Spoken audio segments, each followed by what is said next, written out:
Please ఆ video play చేయండి sir. పార్టీని అంటి పెట్టుకొని ఇంకో పార్టీలో ఉండి ఈ పార్టీ నాయకులను లేపుతిరి, జైలుకు పోతిరి. మీ జగన్ అన్న నిలబడకపాయి. జగన్మోహన్ రెడ్డి గారు నా వెనకాల నిలబడలేదని ఎవరు చెప్పినారు నీకు? ఉన్నారా? జగన్మోహన్ రెడ్డి గారు లేకపోతే బయటకు వచ్చేవాడిని కదా.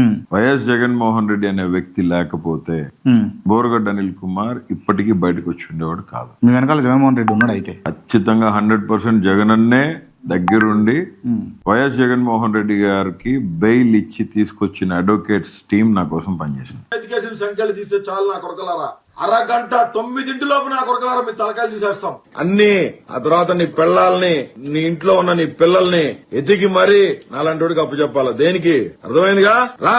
ఇలాంటి వాడిని అర్జెంట్ గా జగన్మోహన్ రెడ్డి తన లీగల్ టీంను పెట్టి బయటకు తీసుకురావాల్సిన అవసరం ఏముందని ఈ రోజు ఆంధ్రప్రదేశ్ ప్రజల తరపున నేను జగన్మోహన్ రెడ్డిని ప్రశ్నిస్తున్నాను. వీడు మాట్లాడిన మాటల వీడియోలు మీ ఇంట్లో ఉన్న మహిళలు కేసు చూపించే దమ్ము మీ జగన్మోహన్ రెడ్డి గారికి ఉందా అని నేను అడుగుతున్నాను. ఏమి ఈ రాష్ట్రానికి ఏం మేలు చేశాడని మీరు సాక్షాత్తు మీ లీగల్ టీంను ఉపయోగించి ఇలాంటి క్రిమినల్ గాడిని, ఇలాంటి రౌడీ గాళ్ళని మీరు ఎందుకు బయటికి తీసుకొచ్చి ప్రజల్లోకి జనజీవన స్రవంతిలోకి ఎందుకు మీరు కలిపేస్తున్నారు?